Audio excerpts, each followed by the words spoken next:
신명기 8장입니다. 1절에서 10절 말씀 제가 대신 봉독해 드릴게요. 내가 오늘 명하는 모든 명령을 너희는 지켜 행하라. 그리하면 너희가 살고 번성하고 여호와께서 너희의 조상들에게 맹세하신 땅에 들어가서 그것을 차지하리라. 내 하나님 여호와께서 이 40년 동안에 내게 광야길을 걷게 하신 것을 기억하라. 이는 너를 낮추시며 너를 시험하사 내 마음이 어떠한지 그 명령을 지키는지 지키지 않는지 알려 하심이라. 너를 낮추시며 너를 줄이게 하시며 또 너도 알지 못하며 내 조상들도 알지 못하던 만나를 내게 먹이신 것은 사람이 떡으로만 사는 것이 아니요 여호와 입에서 나오는 모든 말씀으로 사는 줄을 내가 알게 하려 하심이니라. 이 40년 동안에 내 의복이 헤어지지 아니하였고 내 발이 부르트지 아니하였느니라.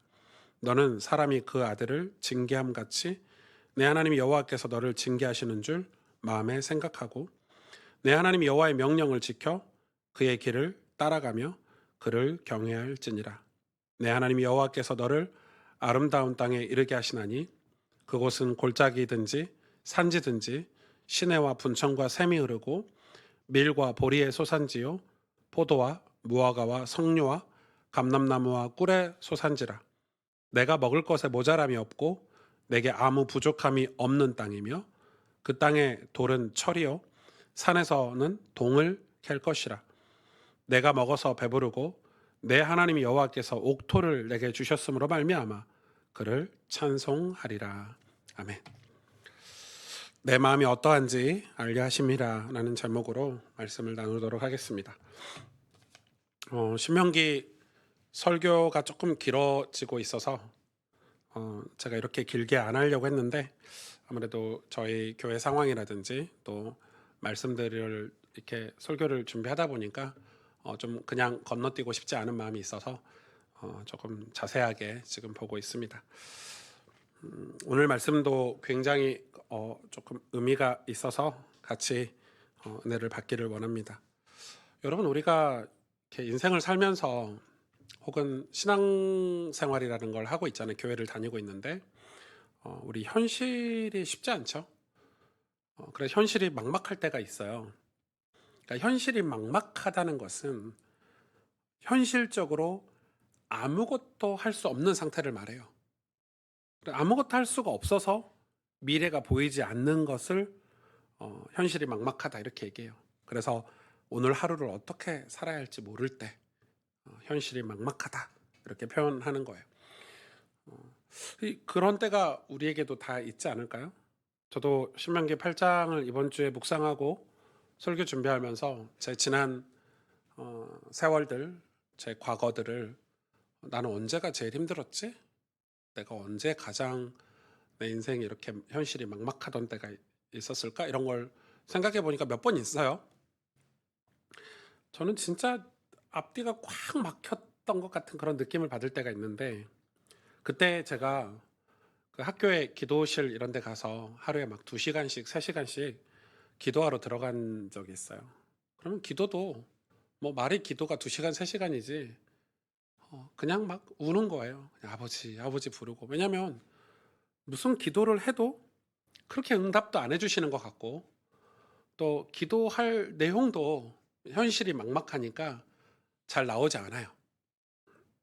그런데 생각해 보니까 기도할 때, 그러니까 그 기도실에 가서 2시간, 3시간씩 그 엎드려서 울고 있을 그때, 기도할 때, 그때만큼은 근심으로부터 조금 자유했던 것 같아요. 숨을 쉴 수 있었던 거죠. 그 기도 시간에. 그렇지만 그렇게 기도했다고 해서 갑자기 문제가 사라지진 않았어요. 오히려 하나님이 이렇게까지 응답을 안 해주실 수 있냐 싶을 만큼 답답하기도 했어요. 저는 그래서 처음에는 기도 응답이 되어야만 살 수 있다 이런 생각을 했어요. 내가 기도를 해서 응답을 받아야 살 수 있다 이런 생각을 했는데 제가 진짜 나중에 철이 들고 깨달았어요. 신앙에 철이 들고 그 기도 시간 자체가 응답이더라고요. 기도할 수 없는 죄인인 우리가 기도하고 있잖아요. 그러니까 기도할 수 없는 죄인이 하나님 아버지 앞에 기도함이 응답이에요. 문제 해결하겠다고 동분서주하면서 그런 세상의 문제, 세상 속에서 그런 문제를 해결하려고 이리저리 뛰고 있던 그런 인생이 하나님 앞에 무릎 꿇고 기도함이 응답인 거죠. 그래서 여러분 지나고 보니까 문제가 해결돼서 산 게 아니에요. 기도해서 산 거예요. 기도 자체가 저를 살린 거예요. 하나님 앞에 기도하면서 제가 죽게 된 날, 저는 성령 세례를 받았거든요. 여러분 세례라는 단어는 죽음이라는 단어예요. 같은 뜻이에요. 내가 죽는 거거든요. 세례는 죽는 거예요. 여러분 세례가 우리 막 성령 세례 받고 교회에서 이렇게 세례 받으면 새 생명 얻어서 구원 받아서 세례 주는데 사실 뭘 상징하죠? 내 죄인인 내가 죽었다라는 거예요. 그래 나는 평생 나를 살리신 예수님의 종으로 살겠다. 그분의 뜻대로 살겠다라고 서약하는 게 세례잖아요. 그러니까 우리가 우리의 온갖 문제 현실이 막막할 때 하나님 앞에 완전히 엎드려서 내 자아가 죽고 죄인인 내가 죽고 이제 하나님만 온전히 의지하는 그 세례. 우리 인생은 기도하면서 넘어야 될 산들이 계속 있어요. 하나 넘었다고 다 끝난 줄 알았는데 더 높은 산이 기다리고 있어요. 우리 유나가 이제 수능 앞두고 인생의 큰 장벽을 만난 것 같은 느낌을 맡겠지만 유나야 10년만 지나봐라. 고3 때가 행복하던 때다.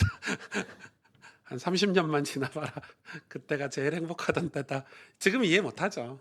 지금 유나는 오직 대학 가야 돼 이런 거가 있으니까. 근데 세월이 지나고 보면 그거는 큰 산이 아니었다, 높은 산이 아니었다 느껴지게 되거든요. 끊임없이 더 높은 산들이 우리 인생을 가로막아요. 그런데 괜찮은 거예요. 왜냐하면 어차피 이전에 넘었던 산들, 그 산이 내 힘으로 넘은 게 아니기 때문에. 여러분 우리가 산을 넘을 때 내가 감당할 수가 없잖아요. 그래서 하나님을 의지하고 기도할 때 하나님이 당신의 등에 우리를 업고 산을 넘어주신 거예요. 여러분 우리가 사람을 의지해서 산을 넘으면 그 산은 또 똑같은 모습으로 우리에게 와요. 사람을 의지하면 당장의 위기는 넘어가는 것 같은데 똑같은 문제가 우리에게 와요. 똑같은 문제를 맞닥뜨려야 돼요. 그러나 기도로 산을 넘으면 그 산은 다시 넘진 않아도 돼요. 여러분 우리 신앙이 이런 문제를 가지고 신앙생활을 하잖아요. 근데 이 문제를 계속 지나다 보면 기도하고 지나다 보면 하나님이 하시는 말씀이 뭐냐면 이 문제가 아니에요. 그 문제를 향하고 있던 우리의 신앙의 방향이 어디를 향하게 만들어 주려고 하시죠? 하나님은 우리 자신을 향하게 만들어요. 내가 죄인이구나. 내가 하나님 앞에 죽어야 되겠구나. 그리고 예수로 살아야 되겠구나. 하나님이 완전히 꼬꾸러지고 엎드려져서 우리 하나님이 전부시구나라는 신앙을 우리에게 가져다 주려고 하는 거예요. 순전한 기독교라는 책을 쓴 C.S. 루이스는 이런 얘기를 했어요. 나는 영원히 하프는 그 악기예요. 하프나 타면서 살고 싶지 않다 이렇게 얘기했어요. 나는 하프나 타면서 살고 싶지 않다. 이 말을 왜 했어요? 하프 타면서 살 수 있는 인생의 즐거움이 있는 거예요. 자기 인생 앞에. 근데 뭐라고 얘기했냐면 이 C.S. 루이스가 나는 고난을 선택해서 우리 주님과 함께 사는 인생을 선택하겠다 그랬어요. 세상이 전부가 아니고 이 땅의 인생이 전부가 아니라고 하는 거죠. 오늘 본문 말씀에 뭐라고 얘기하냐면 1절에 내가 오늘 명하는 모든 명령을 너희는 지켜 행하라. 그리하면 너희가 살고 번성하고 여호와께서 너희의 조상들에게 맹세하신 땅에 들어가서 그것을 차지하리라. 엄청난 축복의 말씀을 해주고 계시죠. 가나안 땅에 가서 하나님 말씀을 순종해서 살면 복 주겠다. 엄청 복 주겠다. 오늘 8장 10절에는 네가 먹어서 배부르고 하나님이 너에게 옥토를 주셨기 때문에 너희가 하나님을 찬송하게 될 것이다. 이렇게 축복을 번성할 것을 약속하셨어요. 그런데 이 약속 뒤에 모세가 갑자기 지난 40년간의 광야 생활을 딱 끄집어내는 거예요. 광야의 신앙을 갑자기 끄집어내요. 그래서 2절에 뭐라고 얘기합니까? 내 하나님 여호와께서 이 40년 동안에 내게 광야길을 걷게 하신 것을 기억하라, 이렇게 얘기해요. 근데 그 이유가 뭐냐면 이는 너를 낮추시며 너를 시험하사 내 마음이 어떠한지 그 명령을 지키는지 지키지 않는지 알려 하심이라, 이렇게 얘기해요. 여러분, 지금 엄청 중요한 얘기를 모세가 간증처럼 지난 과거에 그 광야에서 40년간의 그 고통스럽게 살았던 그걸 지금 끄집어서 간증하고 있잖아요. 근데 이 내용이 뭐예요? 이 광야를 살게 하신 것은 하나님이 내 마음이 어떠한지 알려고 광야 생활을 하게 하셨다는 거예요. 여러분, 하나님은 우리 마음을 알고 싶으신 거예요. 진짜 우리 마음이요. 우리 마음. 그러니까 우리 신앙이 이런 문제를 해결받고 응답받아서 우리 겉모양, 우리 멀쩡하게 생긴 우리 겉모양으로 하나님이 겉모양을 알고 싶으신 게 아니고 하나님 우리 마음을 알고 싶으시대요. 저도 목회하면서 제 마음이 계속 드러나죠. 제가 뭐 엄청 담대할 때가 있고 쉽게 낙심할 때도 있고 또 막막한 현실 앞에 또 막막한 사역 앞에 한숨이 나올 때도 있고 또 어쩔 때는 성도들에게 하나님 말씀을 더 잘 먹이고 싶은데 내가 너무 부족하다는 사실을 마주할 때도 있어요. 제 설교에 그런 제 마음들이 다 드러나죠. 다 드러나요. 그런데 그런 현실을 마주하면서 제가 딱 깨달은 건 뭐냐면 제가 그 옛날에 현실이 진짜 막막할 때 기도하면서 넘었던 산들을 다 잊어먹은 거예요. 사실 그때에 비하면 지금은 너무 감사한 것들 투성인데 우리는 그때 은혜를 다 잊어버린 거죠. 하나님이 우리를 등에 업으시고 산을 넘어주셨던 2시간, 3시간씩 기도했을 때 주셨던 그 은혜들을 다 잃어버린 거예요. 하나님이 함께 하셔서 문제를 넘어섰던 걸 잃어버린 거예요. 우리 교회는 진짜 많이 성장했어요. 제가 이번 주에도 진짜 작은 교회 사역을 갔어요. 부탁을 받아서. 교회 개척한 지 17년 됐는데 성도가 4명 계시더라고요. 4명. 17년 동안 4명. 그 목사님이 17년 동안 어떤 마음으로 사셨을지 이해가 가늠이 안 되죠. 그래서 제가 가서 4명 앉혀놓고 집회를 하기도 뭐하고 마이크를 주시는데 마이크 쓰기도 뭐하고 마이크 필요 없어요. 그리고 성경 가지고 제가 간증하고 왔어요. 그분들한테 무슨 훈련을 할 거예요. 무슨 세미나를 할 거예요. 같이 울어주고 같이 기도해주고 근데 정말 많은 위로를 받고 왔어요. 제가 그거에 비해서 여러분 우리 교회는 물론 다른 거하고 비교하면 우리 교회가 아직 작고 조직도 단단하지 않지만 엄청 감사한 것들 투성이지 않나요? 그런데 우리는 그 하나님이 주신 첫사랑, 그 하나님이 우리와 함께 하셨던 때를 다 잊어버린 거예요.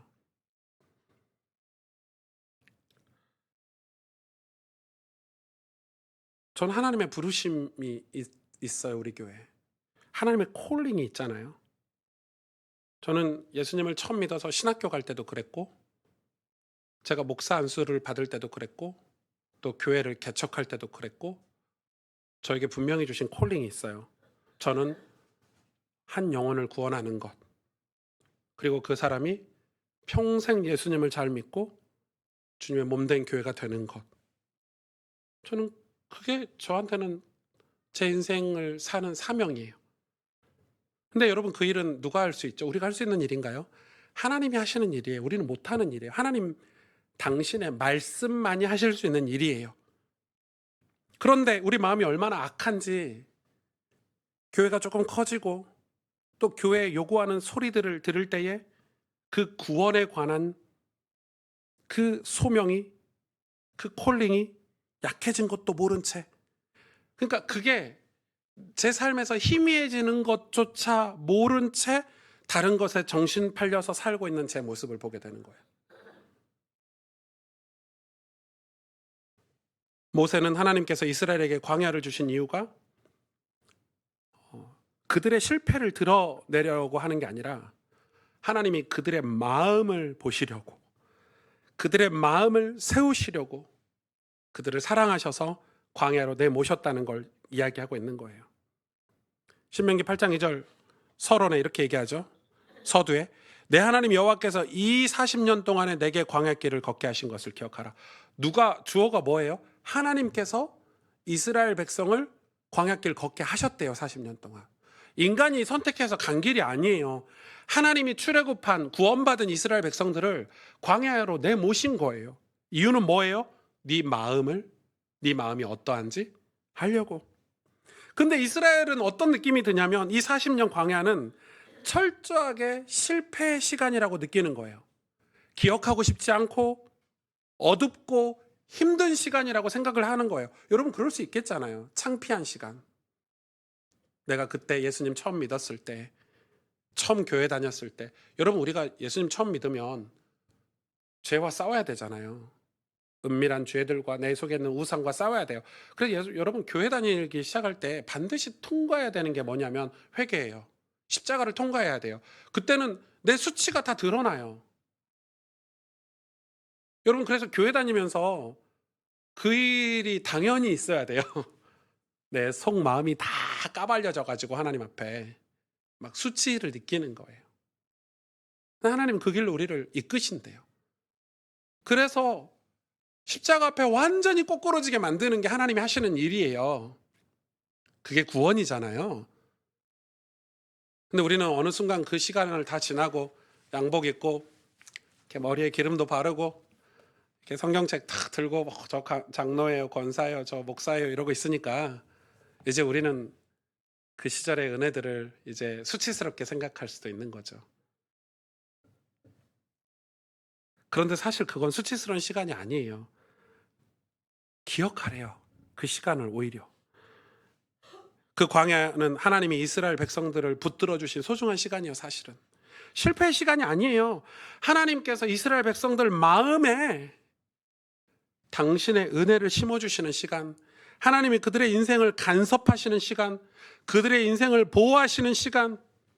광야는 하나님께 하소연하며 간구하며 눈물로 기도하면서 자신의 죄와 싸우는 시간이었지만 결국에는 하나님을 마주하는 시간이었어요. 우리도 마찬가지잖아요. 내 계획대로 안 되는 시간, 기대하던 열매가 빨리 보이지 않는 시간, 직장 문제, 가정 문제, 부모 문제, 경제 문제, 수많은 문제들, 답답한 현실들 앞에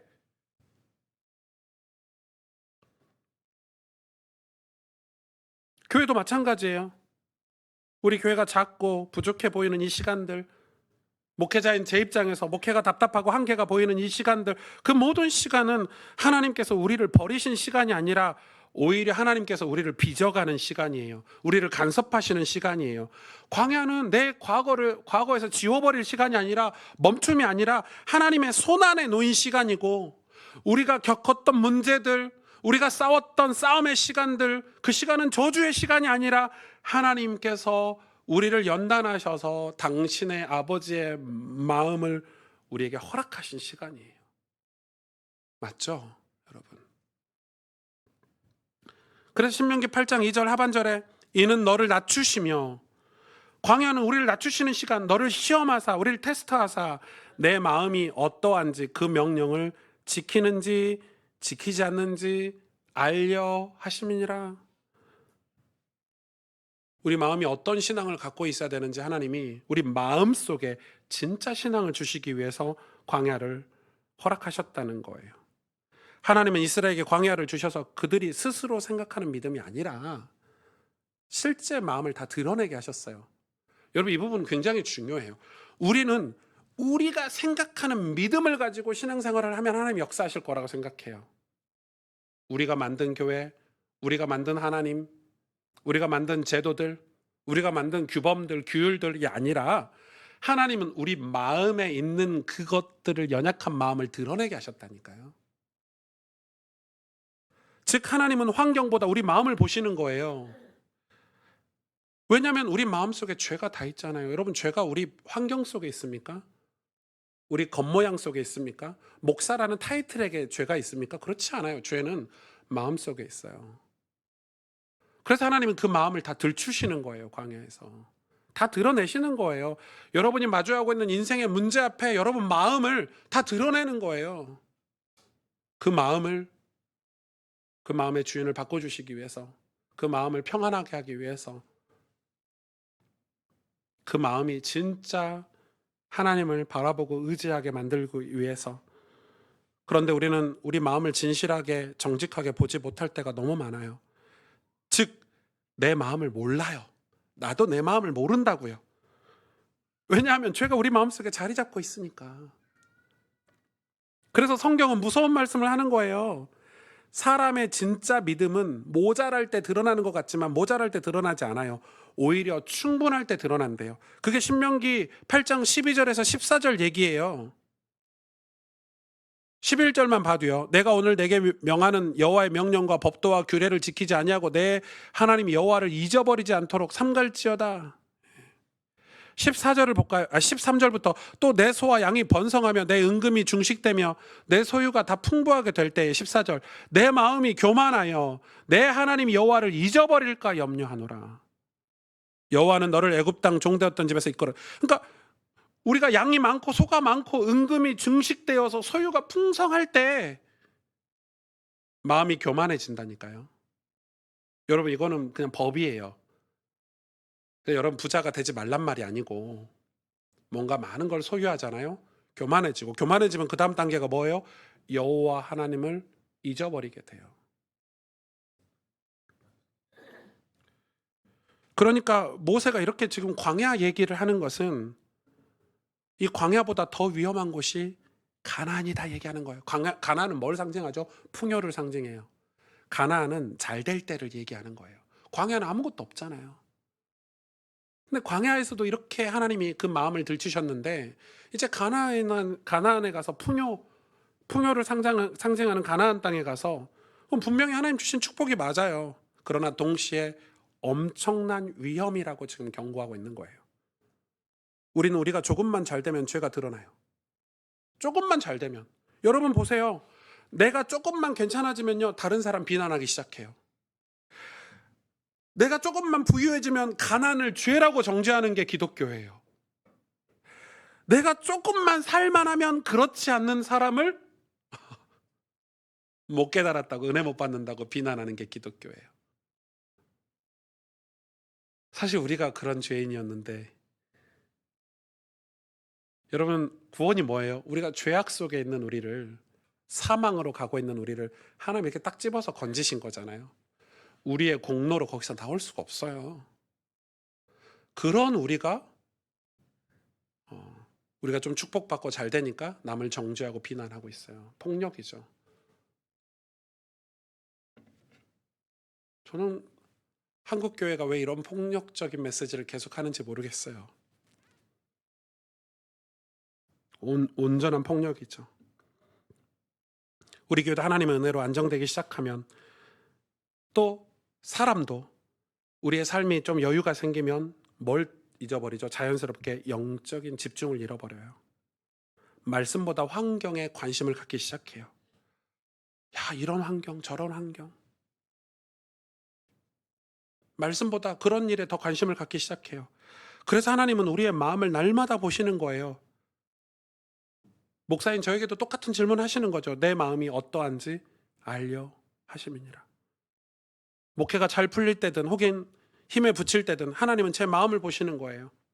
성도들을 말씀으로 잘 먹이고 싶은 마음, 말씀으로 교회를 든든하게 세우려는 그 하나님의 소원, 한 영혼을 구원하려는 그 마음, 아버지 하나님의 마음, 신실하고 믿음이 좋은 그런 그리스도인으로 우리 자녀들이 자라나길 바라는 그 간절한 마음, 이 모든 소원은 주께서 우리에게 주신 거예요. 콜링으로 부르실 때 하나님 그걸 기뻐하시잖아요. 근데 그걸 우리 마음속에서 잃어버리는 거예요. 나도 모르게.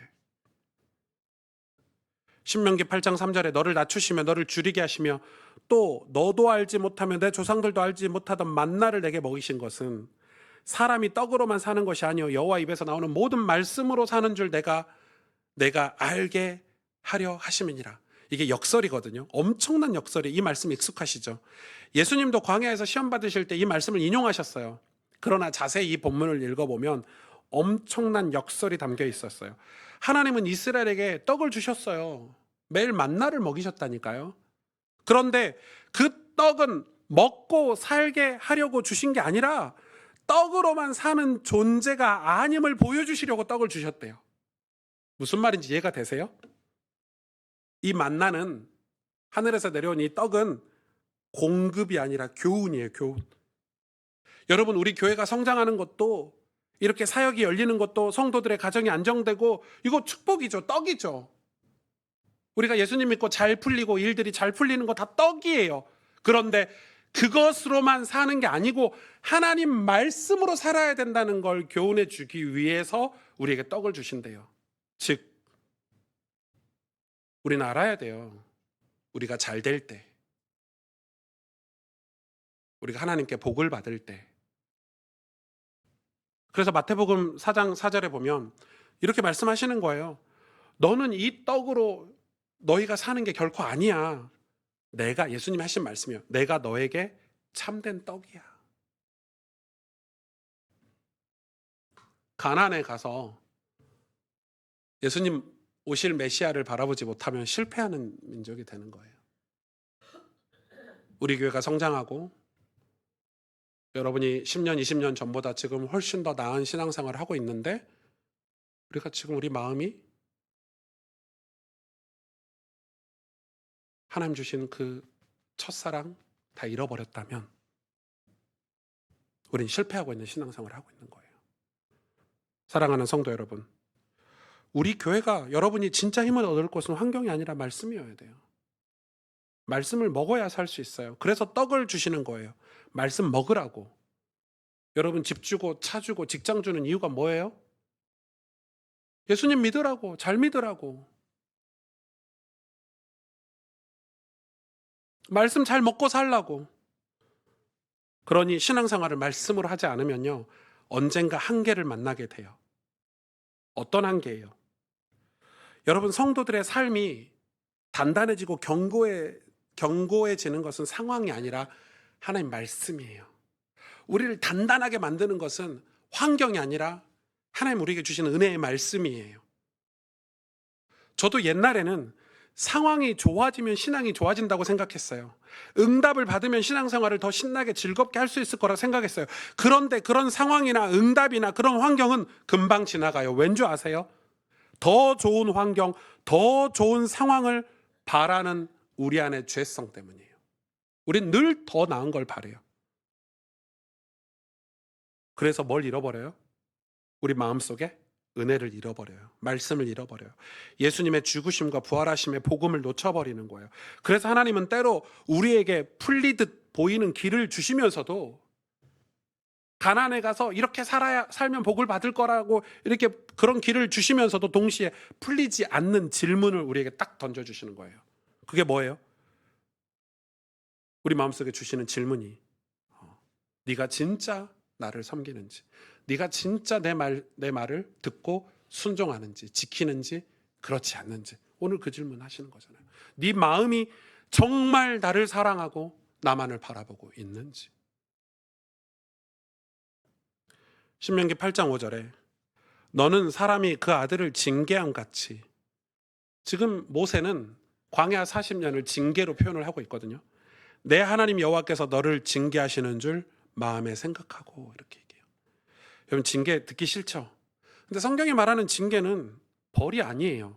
이 파이데미아는, 이 징계란 단어는 하나님이 사랑하시는 자녀에게 간섭하시고 훈련하시고 양육하시는 의미를 얘기해요.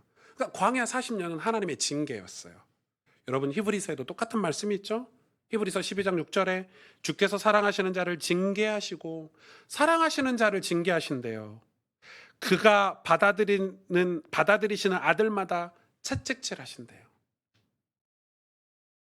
그러니까 아들을 징계하지 남을 징계 안 해요. 여러분 길 가다가 다른 집 자식이 잘못하고 뭐 나쁜 짓 한다고 징계합니까? 징계 못 해요. 그럼 내 자식은 혼내잖아요. 내 자식은 올바르게 살라고 매를 들잖아요. 그게 징계예요. 하나님이 우리를 징계하시는 거예요. 여러분 인생에도 징계가 있어야 돼요. 산을 넘어서야 돼요. 그래 넘어서서 완전히 하나님 앞에 거꾸로 져야 돼요. 하나님만이 전부십니다. 이게 신앙생활의 시작이라니까요. 우리에게 광야를 주신 이유가 그거예요. 왜냐하면 우리가 당신의 핏값으로 사신 십자가의 그 보혈의 은혜로 우리를 사신 아들과 딸이기 때문이에요. 그래서 구원받은 사람들은 문제가 생기면 아버지 하나님께로 돌아가는 습성이 있어요. 여러분 구원받은 자와 구원받지 않는 자를 구분할 수 있는데 딱 이걸로 구분할 수 있어요. 문제가 생기면 아버지 하나님께로 돌아가냐 돌아가지 않느냐, 기도의 자리로 돌아가냐 돌아가지 않냐, 예배의 자리로 돌아가냐 돌아가지 않냐, 하나님이 지금 그 길을 가르쳐 주시는 거예요. 그래서 광야 같아 보이는 과정, 한계들, 우리의 약함들, 저와 여러분의 크고 작은 그런 문제들을 그거 하나님의 징계라고 생각하셔야 돼요. 우리를 자녀답게 빚어가시는 과정이에요. 왠 줄 아세요? C.S. 루이스가 말한 것처럼 우리 인생의 열매는 천국에서 다음 세계에서 열리기 때문이에요. 내세가 있기 때문이라고요. 영원한 하나님 나라가 있기 때문이라고요.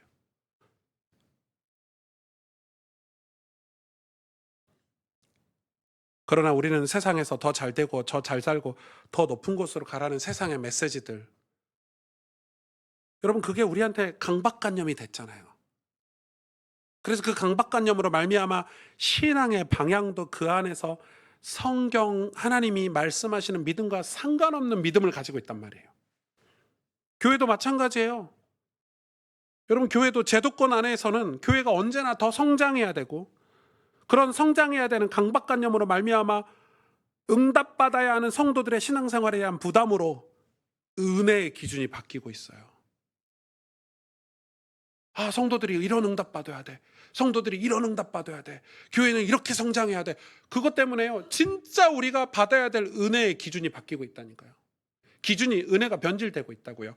성경에서 하나님이 우리에게 주시는 은혜가 아니라 우리가 은혜를 만들어서 받고 있잖아요.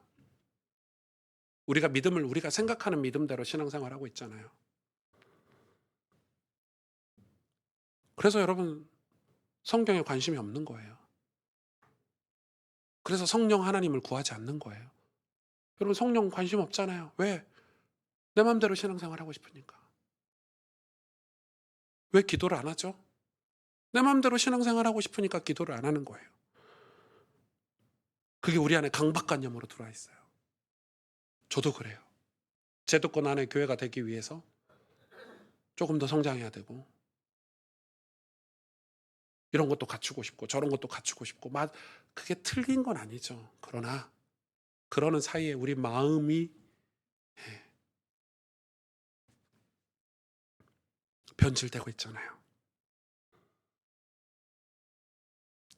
우리는 회복해야 돼요. 우리 이런 질문할 수 있어야 돼요. 구원이 뭘까?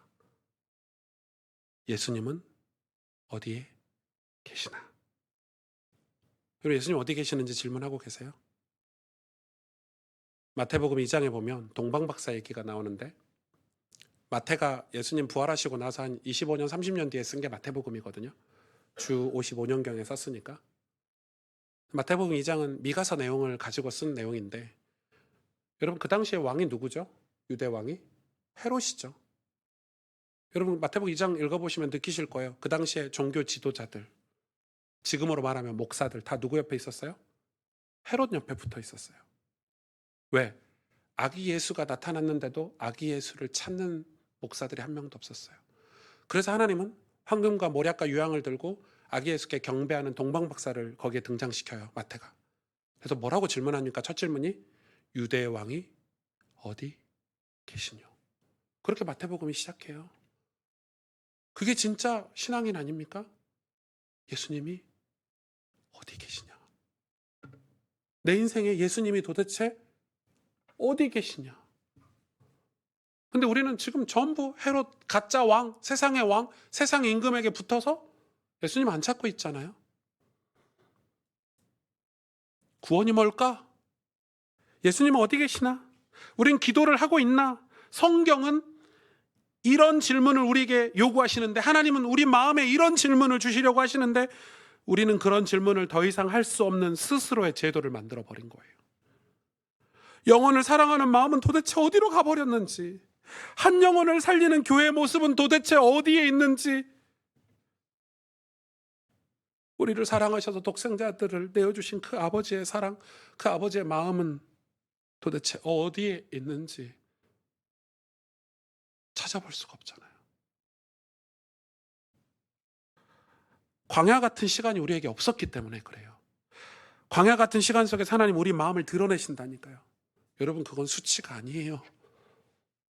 그건 복이에요.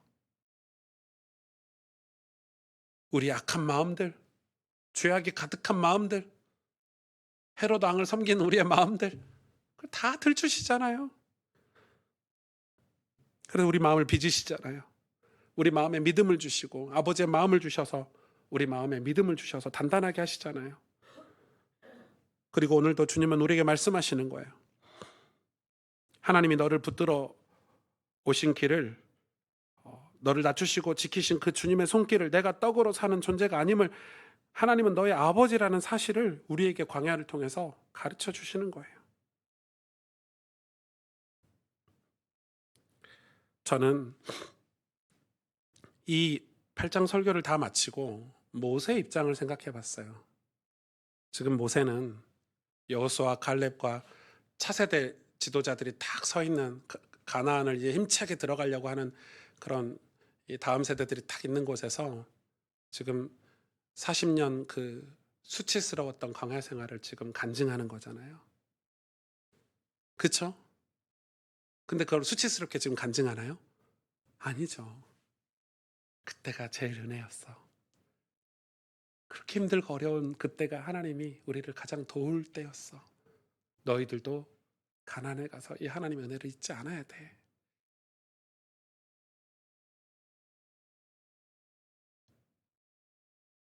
저는 그래서 우리 신앙생활을 잘하고 있냐 못하고 있냐, 우리 신앙생활의 열매를 평가할 때 저는 우리 마음에 모세처럼 이런 간증이 있냐 없냐로 평가해야 된다고 생각해요.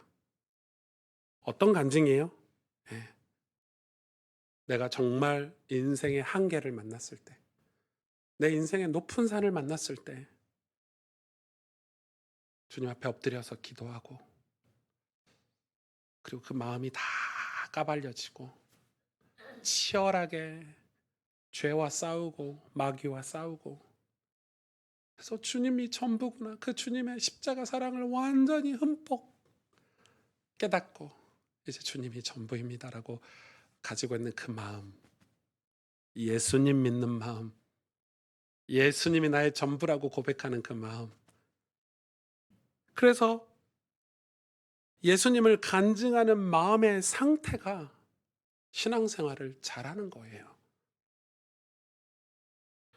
어떤 이념과 사상과 이데올로기가 우리 마음속에 있어서 우리 마음이 가는 대로 신앙을 만들어서 신앙생활을 하는 게 아니라, 여러분 진짜 예수님을 간증하는 마음이 모세처럼 우리에게 있다면, 사람들이 신앙생활 잘하고 있다고 생각하지만 예수님을 간증할 은혜가 없다면 잘하고 있는 게 아닌 거죠. 신앙생활 잘하고 있는 게 아니에요. 예수님을 간증을 못하는데 그게 어떻게 신앙생활 잘하고 있다고 말할 수 있겠어요? 그건 금방 또 가나안에 가면 타락하고 금방 우상에게 무너지고 그러겠죠. 자기 힘으로 넘어섰던 사람들은 그런 문제들 앞에 또 무너지겠죠. 그래서 우리는 광야에서 만나를 주심에 감사하고, 하나님의 임재, 하나님의 보호하심에 감사하고, 그리고 힘들고 어려웠을 때 하나님 앞에 기도했던 그 기도의 시간들을 감사하고, 그래서 모세처럼 다음 세대에게 하나님의 은혜를, 마음속에 있는 그 하나님의 은혜를 간증할 수 있어야 되는 거예요. 여러분, 실제로 예수님을 만나면 간증하지 않고 견딜 수가 없어요. 그리고 그분을 높이지 않을 수가 없어요, 예수님을. 그게 신앙생활 아닌가요? 그게 진짜 우리가 원하는, 성경에서 말씀하시는 예수님 믿는 거잖아요. 마음이 예수님으로 말미암아 변화된 마음. 그 마음을 가지고 사는 삶. 내 마음이 변화되었다는 것은 세상에서 예수 그리스도를 간증하는 삶으로 변화될 수 있겠죠, 우리의 삶도. 그래서 마태복음 10장 32절 33절에 이런 말씀이 있어요. 그 말씀 읽고 마칠게요. 누구든지 사람 앞에서 나를 시인하면 나도 하늘에 계신 내 아버지 앞에서 너를 시인할 것이요. 아멘. 누구든지 사람 앞에서 나를 부인하면, 예수님을 부인하면 나도 하늘에 계신 내 아버지 앞에서 너를 부인하리라. 아멘. 여러분, 우리 신앙이, 우리 마음속이 예수님의 은혜로 가득 찬, 그래서 지금 여러분이 겪고 있는 문제들, 한계들, 어려움들, 우리 아버지 하나님이 주신, 허락하신 광야이고, 우리를 너무 사랑하셔서 허락하신 징계이고, 그 속에서 여러분 진짜 주님 앞에 엎드리고 무릎 꿇을 수 있기를, 그리고 그 예수님이 여러분 인생의 전부라고 고백할 수 있기를. 그래서 여러분, 나중에 세월이 지나서 여러분 이웃들에게, 여러분 자녀들에게, 여러분 사랑하는 사람들에게 그 마음속 은혜를 간증하는 아름다운 교회와 또 성도가 되시기를 주님의 이름으로 축복합니다. 기도하겠습니다.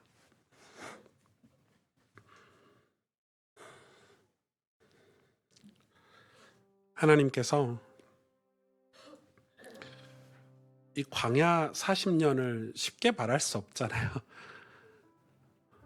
모세가 살았던 그 광야 40년, 그 막막한 현실들, 수도 없이 우상과 싸우고 죄와 싸우고, 근데 결국은 자기 자신과 싸우는 거예요. 그래서 자기를 하나님 앞에 완전히 내려놓고 엎드리는 시간, 만왕의 왕이신 창조주이신 하나님 앞에 완전히 굴복하는 그 시간들. 모세는 그 40년의 광야 생활을 하나님이 자기 마음을 새롭게 하고 거듭남의 은혜를 준 은혜의 시간으로 기억하고 있는 거예요. 그걸 지금 가나안에 들어갈 자녀들에게 간증하고 있는 거잖아요. 여러분, 우리도 광야를 살고 있을 수 있어요. 우리 모두가 광야 같은 세상 속에서 살고 있잖아요. 하나님 만나기를 원합니다. 예수님 만나기를 원합니다. 정말로 예수님을 믿기를 원합니다. 그분이 나를 너무나도 사랑하신 그 측량할 수 없는 사랑을 경험하기를 원합니다. 하나님이 나를 얼마나 사랑하시는지, 자기 아들 독생자를 내어주시기까지 우리를 사랑하시는 그 말로 닿을 수 없는 사랑을 여러분, 지금 문제 속에서, 어려운 형편과 사정 속에서 그 주님을 만나기를 원합니다. 그래서 우리가 간증하는 예수님 믿는 사람들이 되도록, 간증 있는 교회가 되도록 하나님, 우리가 그런 삶을 꿈꿉시다. 그런 삶을 간절히 바라고 원하고 소망하십시다. 주님, 우리 교회 진짜 신앙생활하고 진짜 예수 믿는 삶을 우리가 간절히 바라기를 원합니다. 오늘 우리 주신 말씀을 붙잡고 하나님 앞에 간절히 기도하도록 하겠습니다. 아버지 하나님, 하나님, 우리 마음이 병들지 않도록, 우리 마음이 하나님에게서 멀어지지 않도록,